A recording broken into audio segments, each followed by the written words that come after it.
부동산이며 주식 모두 떨어지고 있는 요즘 같은 상황에서 여러분들은 재테크를 어떻게 하고 계신가요? 코로나 시국 이후로 상승하던 주식과 부동산이 지금은 하락하면서 아마 다시 또 벼락거지가 되었다고 생각하시는 분들도 많을 거예요. 그래서 요즘은 또 다시 리스크를 줄일 수 있는 투자 방법, 금리 인상기에 높은 금리를 활용할 수 있는 투자 방법을 많이 선호하고 있습니다. 예적금이 그 방법 중 하나입니다. 최근 들어 예금 특판, 적금 특판의 인기가 엄청 높아지지 않았나요? 특판 하나 뜨면 서버가 폭주될 만큼 많은 사람들이 관심을 갖고 1%라도 더 받으려고 각종 예적금을 비교하기도 합니다. 정말 저금리 시절에 비하면 예적금의 인기가 정말 많이 높아졌습니다. 주식과 부동산이 급락하면서 안전자산의 중요성이 커지고 금리 인상으로 예적금만큼 안전하게 돈을 벌 수 있는 수단이 없기 때문이죠. 그런데 여러분 예적금이 정말 안전하고 지금 최선의 재테크 방법이라고 생각하시나요? 오늘은 예적금을 하면 안 되는 이유 3가지에 대해 말씀드리도록 하겠습니다. 첫 번째, 예적금은 100% 안전하지 않다. 예적금이라고 무조건 원금 보장을 해주는 안전한 방식이라고 생각하시나요? 이자는 물론 우리가 넣은 돈도 못 받을 수 있다고 하면 믿을 수 있나요? 여러분 IMF 들어보셨을 텐데요. 요즘 IMF 시절과 비슷한 상황이 자주 보인다고 합니다. 요즘 우리나라 부동산이 급락했잖아요. 이 부동산 경기 하락이 유주택자, 투자자들에게만 악영향을 준 게 아니라 건설업계에도 악영향을 주고 있습니다. 건설업계들이 줄도산하고 있다는 뉴스를 심심치 않게 볼 수 있죠. 하지만 이런 현상은 기업에서 그치는 게 아니라 은행까지도 영향을 줍니다. 은행에 돈을 빌린 기업들이 파산으로 돈을 돌려주지 못하기 때문이죠. 그런데 이렇게 파산하는 회사가 한두 개가 아니고 억 단위의 돈을 갚지 못하는 회사 많아지게 되면 어떻게 될까요? 결국 IMF와 같은 상황이 발생할 수도 있는 겁니다. 그래서 지금 정부도 어떻게든 부동산 경기를 살리려고 부동산 규제 정책을 풀려고 하는 거고요. 여러분들이 은행에 돈을 넣어두면 안전하게 보관하고 이자까지 준다고 생각할 수 있지만 만약에 이런 상황이 온다면 내 원금도 못 받는 상황이 올 수 있습니다. 저축은행이나 이금융권에서 금리를 높게 해주는 것도 이런 이유이죠. 원금을 보장받지 못하는 리스크가 큰 대신에 금리를 높게 주는 거예요. 그래서 내가 만약에 예적금을 하려고 한다면 예금자 보호 5천만원 한도 내에서만 은행에 납입하는 것이 좋습니다. 여기서 예금자 보호는 각 은행 계좌별로 합산 5천만원이기 때문에 금융사별로 5천만원을 넘지 않게 관리하는 것이 좋습니다.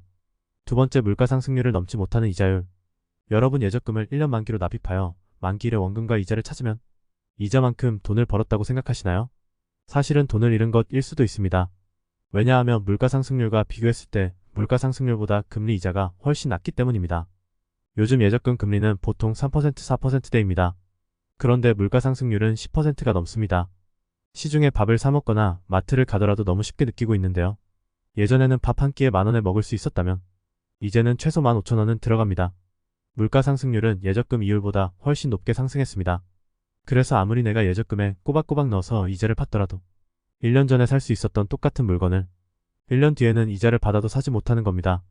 여러분들은 예적금에 가입하려고 한다면 은행에서 제시하는 명목금리를 보면 안 되고 예적금 기간 동안의 물가 상승률을 고려하여 계산한 실질금리를 따져봐야 합니다. 실질금리는 명목금리에서 물가 상승률을 뺀 이자율을 말하는데요.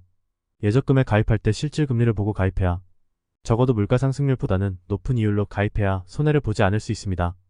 이외에도 예적금에 가입할 때는 세금도 잘 계산해서 생각해야 합니다. 예적금에 가입하게 되면 이자소득세를 내야 하는데요. 이자소득세 세율은 14%고 여기에 이자소득세의 10%의 주민세도 납부하면 이자소득세율은 15.4%입니다. 가뜩이나 이자도 많이 안 주는데 여기에 세금까지 떼는 거죠.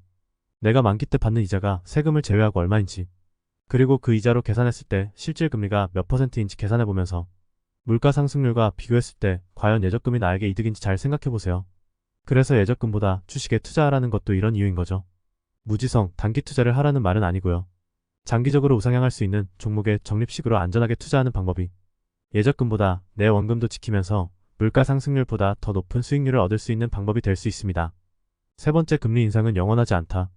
우리나라는 미국 금리를 따르고 있는데요. 미국이 작년부터 물가 상승으로 금리를 올리면서 우리나라도 금리가 빠르게 상승했죠. 그런데 요즘 다시 예적금 금리들이 떨어지고 있습니다. 작년까지 3%, 4%대의 예적금 상품을 1금융권에서도 쉽게 찾을 수 있었다면 요즘은 2%대로 다시 낮아졌습니다. 실리콘밸리 은행 SVB 파산 사태 이후 국내외 긴축 종료에 대한 기대가 커지면서 기준금리를 동결한다고 했기 때문이죠. 최근에 미국 연준에서 추가 금리 인상은 불필요하다고 밝혔습니다. 이런 상황에서 앞으로 금리가 작년처럼 가파르게 오르지 않을 것으로 생각됩니다. 그러면 더더욱 예적금에 돈을 넣어두는 것은 손해일 수 있습니다. 오늘 이렇게 예적금 금리하면 안 되는 이유 3가지에 대해 말씀드렸는데요. 밖으로는 물가 상승이 높고 안으로는 예적금 금리는 낮은 상황이 슬프기는 하지만 이런 상황에서 우리의 자산을 지키려면 이런 상황을 먼저 공부하고 상황에 맞게 대응해야 합니다.